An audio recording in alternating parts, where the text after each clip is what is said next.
Students, previous video में आपने number system का जो इंट्रोडक्शन है वो आपने देख ही लिया होगा। आपने जान लिए होंगे कि हमारे पास कितने टाइप के नंबर होते हैं, नंबर सिस्टम में किन किन नंबर्स के बारे में हमारी इंफॉर्मेशन होना बहुत ज़रूरी है। बच्चों, आज हम एक्सरसाइज नंबर 1 करेंगे। एनसीईआरटी के जो क्वेश्चंस होंगे एक्सरसाइज वाइज, उन सारे क्वेश्चंस को हम लोग कवर करेंगे। तो पहला क्वेश्चन बच्चों हम लोग देख लेते हैं।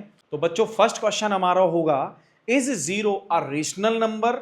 Can you write it in the form of p by q where p and q are integers and q does not equal to 0? तो बच्चों, इसका जो पहला आंसर होगा, क्या हमारा जीरो रेशनल नंबर होता है? तो ये exactly yes, it is a rational number. It is a rational number because बच्चों, क्यों भाई, जीरो हमारे पास एक इंटीजर है और इस इंटीजर का अगर हम डेनोमिनेटर 1 लिखें तो ये कोई गलत नहीं होगा। इसको हम इसके नीचे 1 लिख सकते हैं, है ना। जीरो को हम 1 से डिवाइड करें, 2 से डिवाइड करें, 3 से डिवाइड करें, 5 से डिवाइड करें तो हमें जीरो ही मिलेगा। तो हमें जीरो ही मिलेगा। इसका मतलब जीरो को अगर हम 1 से डिवाइड करते हैं तो हमें क्या मिलता है? 0/1 बच्चों। और 0/1 में हमने आपको प्रीवियस वीडियो में बताया था कि इन दोनों का, p का और q का इंटीजर होना कंपलसरी है। क्या होना कंपलसरी है बच्चों? इंटीजर होना कंपलसरी है। अगर p एंड q इंटीजर हैं तो ये रेशनल नंबर होंगे। तो zero is integer, zero is a integer and 1 is also integer. So बच्चों, इंटीजर अपॉन इंटीजर क्या होगा? एक रेशनल नंबर होगा। Yes, we can write in the form of p by q, so it is a rational number. तो उन्होंने हमसे second question में पूछा, क्या हम इसको रेशनल फॉर्म में p by q के फॉर्म में लिख सकते हैं? Yes yes, we can write it in the form of p by q, 0/1, this is the p by q, this is the p upon q। Okay बच्चों, तो क्या ये आंसर आपको समझ में आ गया? Question number 2, find 6 rational number between 3 and 4। बच्चों, हमें 3 एंड 4 के बीच में 6 रेशनल नंबर फाइंड करने हैं। तो हम कैसे फाइंड करेंगे ये जान लेते हैं। हमेशा याद रखो बच्चों, जब भी आपको दो नंबर्स के बीच में 6, 5, 7, 8, 9 जितने भी रेशनल नंबर पूछे, आप हमेशा याद रखो, आप उस नंबर में 1 ऐड करें। क्या ऐड करें? 1 ऐड करें। इसके बाद आपको मिलेगा 7। क्या मिलेगा? 7। अगर आपको 6 फाइंड करने हैं तो 7 मिलेगा, 5 फाइंड करने हैं तो 6 मिलेगा, 8 फाइंड करने हैं तो 9 मिलेगा जब हम 1 ऐड करेंगे। इसके बाद ये चेक करना है बच्चों में, ये चेक करना है क्या इनका डेनोमिनेटर सेम है। एग्जैक्टली इनका डेनोमिनेटर सेम है, जो कि 1 है। अगर नहीं है तो हम एलसीएम लेके दोनों के डेनोमिनेटर को भी सेम कर लेते हैं बच्चों, ठीक है। इसके बाद ये जो नंबर होता है 7, इस नंबर का हम न्यूमरेटर और डेनोमिनेटर दोनों में मल्टीप्लाई कराएंगे। इसका मतलब 3 का मल्टीप्लाई 7 से एंड अपॉन 7, एंड 4 का मल्टीप्लाई भी 7 से और अपॉन 7 लिखेंगे।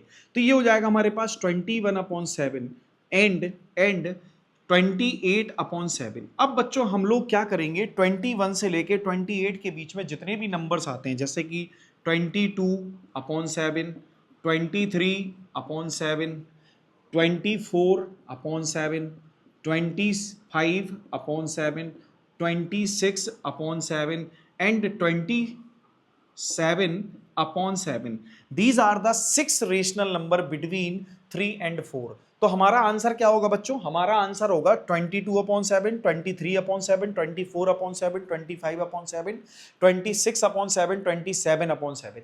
ये तो हमारा नॉर्मल सा आंसर हो गया, ठीक है। हम किसी भी दो नंबर्स के बीच में आसानी से हम ये नंबर्स निकाल सकते हैं, रेशनल नंबर निकाल सकते हैं। लेकिन कभी कभी क्या होता है बच्चों, कभी कभी क्या होता है, अगर हमसे टर्मिनेटिंग फॉर्म में ही रेशनल नंबर पूछ दिए जाएं या हम इन जनरल टर्मिनेटिंग फॉर्म में निकालने की कोशिश करें, तो हमेशा याद रखें 3 से जो नंबर बड़ा हो, 4 से नंबर छोटा हो, वो हम फाइंड कर लेते हैं, ठीक है। अब 3 से छोटा नंबर, बड़ा नंबर, और 4 से छोटा, है ना, जो 3 से ग्रेटर हो, 4 से स्मॉलर हो, तो ऐसा नंबर कौन हो सकता है भाई? 3.1, 3.2, 3.3, 3.4, 3.5, 3.6, ये भी नंबर तो हमारे क्या है, 3 से ग्रेटर है और 4 से लेस है। अब बच्चों, हम क्या करेंगे, अगर हम इसका पॉइंट हटा के नीचे 0 लगा दें, है ना, यानी कि 10 लिख दें, इसके नीचे भी 10, इसके नीचे भी 10, इसके नीचे भी 10, तो हम देखेंगे बच्चों जो हमें रेशनल नंबर मिले हैं ये सारे के सारे रेशनल नंबर और 3 और 4 के बीच में ही लाई कर रहे होंगे।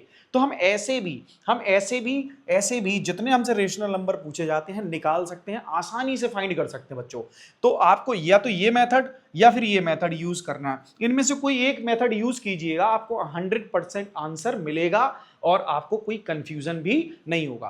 क्वेश्चन नंबर नेक्स्ट देख लेते हैं बच्चों। Question number 3, find 5 rational number between 3/5 and 4/5। देखो बच्चों प्रीवियस क्वेश्चन में आपने देखा कि हमने क्या किया था, हमसे 6 रेशनल नंबर पूछे गए थे, तो हमने क्या किया था 7 का मल्टीप्लाई और डिवाइड किया था। अब की बार हमको दिया गया है 3/5 एंड 4/5। यहां पर भी हम लोग वही प्रोसेस अप्लाई करेंगे बच्चों। जनरली हमारे पास कितने नंबर पूछे गए हमसे नंबर पूछे गए हैं 5, तो हम क्या करेंगे 5 + 1, तो हमें मिलेगा 6। अब हम 6 का मल्टीप्लाई इसके न्यूमरेटर में और डिनोमिनेटर दोनों में करेंगे।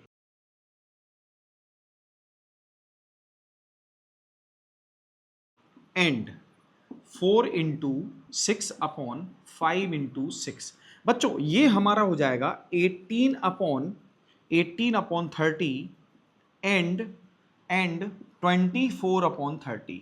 अब 18 और 24 के बीच में जितने भी हमें नंबर्स मिलते हैं, ठीक है, जितने भी नंबर्स मिलते हैं नेचुरल नंबर या इंटीजर, जैसे कि 19, 20, 21, 22, 23, 24 या 24 है ना, 5 ही तो चाहिए हमको, 5 निकल आए हमारे पास। अच्छा इनका जो डेनोमिनेटर होगा 30 है, 30 से इसको सबको डिवाइड कर दो, सबको 30 से डिवाइड कर दो, या तो आप इसके साथ ही डिवाइड करते चलो, पहले से लिख लो, पहले से भी लिख सकते हो भाई, आप पहले भी तो लिख सकते थे 19/30, 20/30, 21/30, 22/30 एंड 23/30, तो पहले भी लिख सकते थे, बाद में भी लिख सकते, उससे कोई फर्क नहीं पड़ता, ठीक है। लिखना तो आप ही को है, कॉपी में तो आप ही यूज करेंगे, ठीक है। तो पहले आप ये सारे नंबर लिख के इसके डेनोमिनेटर से सबको डिवाइड कर सकते हैं, या एक साथ भी लिख सकते हैं। तो ये क्वेश्चन बड़ा आसान होता है बच्चों।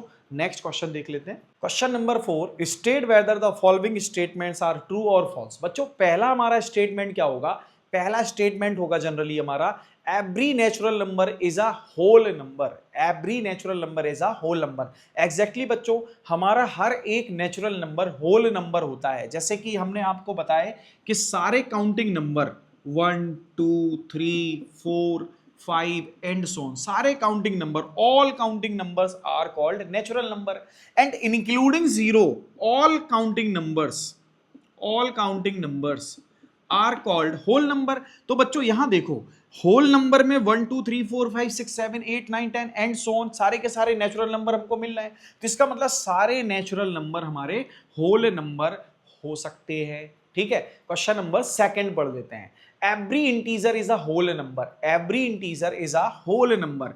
हर एक इंटीजर होल नंबर होता है? नहीं भाई, इंटीजर तो हमारे नेगेटिव नंबर भी होते हैं, यानी कि natural number with negative sign, जैसे कि -4, -3, -2, 0, 1 2 3 4 एंड सो ऑन। ये सारे के सारे हमारे इंटीजर हैं, यहां से लेके यहां तक तो हमें सारे होल नंबर नजर आते हैं, but they are not called whole number. ये सारे के सारे होल नंबर नहीं होते बच्चों। तो नेक्स्ट क्वेश्चन देख लेते हैं। Every rational number is a whole number, every rational number is a whole number. देखो बच्चों रेशनल नंबर हमारे सारे p/q के फॉर्म में होते हैं। अब p/q के फॉर्म में कौन से नंबर हो सकते हैं? 3/1 p/q के फॉर्म में है, ठीक है, और इसको हम 3 लिख सकते हैं, 3 हम इसको लिख सकते हैं, तो ये होल नंबर हो गया, ये होल नंबर हो गया। और साथ ही साथ ये इंटीजर भी है, साथ ही साथ ये हमारा रेशनल नंबर है। 0/1 को हम 0 लिख सकते हैं, तो ये भी हमारा होल नंबर हो गया। But 7/3 is also rational number, it is also rational number, but it is not a integer or whole number। ना तो ये इंटीजर है ना ही ये होल नंबर है। तो बच्चों हमारा ये जो सेकंड स्टेटमेंट है ये कैसा हो गया? फॉल्स हो गया बच्चों। सॉरी, थर्ड स्टेटमेंट कैसा हो गया बच्चों? हमारा फॉल्स हो गया। Next question. इसके अलावा बच्चों हमसे एग्जाम में कुछ क्वेश्चन ऐसे भी पूछ लिए जाते हैं जो क्वेश्चन हमारी लाइफ में काफी इंपॉर्टेंट हो जाते हैं, और एग्जाम में जब आते हैं तो वो हमें समझ ही नहीं आता कि उनको हम सॉल्व कैसे करें। जैसे कि represent 2/3 on the number line. On the number line. बच्चों सबसे पहले याद रखो, इस क्वेश्चन को हम जब सॉल्व करते हैं ना, सबसे पहले हम लोग एक लाइन ड्रॉ करते हैं, ठीक है, और उसमें एक जीरो पॉइंट ले लेते हैं, जीरो नंबर ले लेते हैं, और हम सब जानते हैं जीरो ना तो नेगेटिव है ना ही पॉजिटिव है, ना इधर नेगेटिव नॉर पॉजिटिव। तो इसके जो राइट में जितने भी नंबर मिलेंगे वो कैसे होंगे, वो सारे के सारे नंबर पॉजिटिव होंगे, और जो इसके लेफ्ट में मिलेंगे वो सारे के सारे नेगेटिव नंबर होंगे। तो सबसे पहले ये जान लो, ये जो नंबर है ये नेगेटिव है या पॉजिटिव है। तो 2/3 कैसा नंबर है बच्चों, 2/3 हमारा पॉजिटिव नंबर है, ठीक है। तो ये हमें जीरो के राइट में ही मिलने वाला है। दूसरी बात ये भी चेक करो कि ये जो नंबर है, ये जो नंबर है, इसका न्यूमरेटर डिनोमिनेटर से ग्रेटर है या स्मॉलर है। याद रखो, अगर numerator is less than denominator, numerator is less than denominator, 2 is less than 3, तो बच्चों हम ये जान लेते हैं कि ये हमारा जो नंबर होगा हमेशा 1 से लेस होगा और ग्रेटर देन 0 होगा। ये हमेशा याद रखना है आपको, ये चेक करना जरूरी है ताकि आप इसकी पोजीशन को सही रिप्रेजेंट कर पाए लाइन पर, ठीक है। तो हमें ये पता चल गया यार, ये जो नंबर है ना 0 और 1 के बीच में ही लाई करेगा, तो हम नंबर लाइन में क्या करेंगे, 1 और 2 ऐसे कुछ 1-2 नंबर रिप्रेजेंट कर देंगे। अब इसके बाद क्या करेंगे भाई, 2/3 इसके डिनोमिनेटर में कितने नंबर्स हैं, क्या नंबर है हमारे पास, 3। तो हम क्या करेंगे बेटा, 0 से 1 को यानी कि इस पार्ट को 3 इक्वल पार्ट्स में डिवाइड कर लेंगे, 3 इक्वल पार्ट्स में, जैसे 1, 2 एंड ये 3, ठीक है। तो एक पार्ट तो ये हो गया हमारे पास, एक पार्ट ये हो गया, एक पार्ट ये हो गया, 3 इक्वल पार्ट्स में हम इसको क्या कर लेंगे, डिवाइड कर लेंगे बच्चों, ठीक है। अब हम ये देखेंगे कि हमारे पास ये जो न्यूमरेटर है ये क्या है, 2। तो हम क्या करेंगे, 0 से शुरू करेंगे, 1 2 1 1 2 1 2 1 2। बच्चों याद रखना, ये जो नंबर होगा यही हमारा 2/3 होगा। ये बात समझ में आ गई, नेक्स्ट क्वेश्चन देख लेते हैं, 5/7 रिप्रेजेंट 5/7 ऑन नंबर लाइन। बच्चों कैसे करेंगे इसको, ध्यान से देखो। सबसे पहले 0, यहाँ -1 लिख लेते हैं, यहाँ 1 लिख लेते हैं, यहाँ 2 लिख लेते हैं, ठीक है। ऐसे हम कुछ नंबर्स को इम्प्लीमेंट कर देते हैं, लाइन में हम उसको रिप्रेजेंट कर देते हैं। इसके बाद क्या करना होगा, चेक करेंगे ये पॉजिटिव है कि नेगेटिव है। अगर ये पॉजिटिव है तो 0 के राइट साइड में आएगा, और नेगेटिव है 0 के लेफ्ट साइड में आएगा। तो ये तो पॉजिटिव है तो 0 के राइट साइड में ही इसको रिप्रेजेंट करना होगा, ठीक है बच्चों। इसके बाद क्या इसका न्यूमरेटर लेस देन डिनोमिनेटर है, अगर है तो ये नंबर 0 और 1 के बीच में ही लाई करेगा, उससे आगे नहीं जा सकता। ये बात आ गई होगी समझ में। अब क्या करेंगे बच्चों, इसके बाद हमारे पास जो डिनोमिनेटर है वो कितना है, 7, न्यूमरेटर कितना है, 5, डिनोमिनेटर कितना है बच्चों, डिनोमिनेटर हमारे पास 7 है और न्यूमरेटर कितना है, 5 है। तो हमारे पास जितना डिनोमिनेटर होता है उतने ही पार्ट हम कर लेते हैं। तो हमारे पास कितना है, 7, तो 1 2 3 4 5 6 और ये 7। देखो एक पार्ट ये हो गया, एक पार्ट ये हो गया, एक पार्ट ये हो गया, एक पार्ट ये हो गया, एक पार्ट ये हो गया, एक ये हो गया, एक ये हो गया, 1 2 3 4 5 6 7 पार्ट हो गए। अब बच्चों हम क्या करेंगे, जो न्यूमरेटर है इसको काउंट करेंगे। तो 1 2 3 4 5, जहां हमारा न्यूमरेटर खत्म हो जाता है वही नंबर हमारा 5/7 होगा, 5/7 होगा। ये बात सबको समझ में आ गई होगी। अगर नहीं आई है तो कमेंट बॉक्स में जरूर बताएं, ताकि बच्चों इससे भी इजी मेथड आपको बताया जा सकते, ठीक है। तो अब नेक्स्ट क्वेश्चन देख लेते हैं हम लोग, इसी से रिलेटेड नेक्स्ट क्वेश्चन देखते हैं।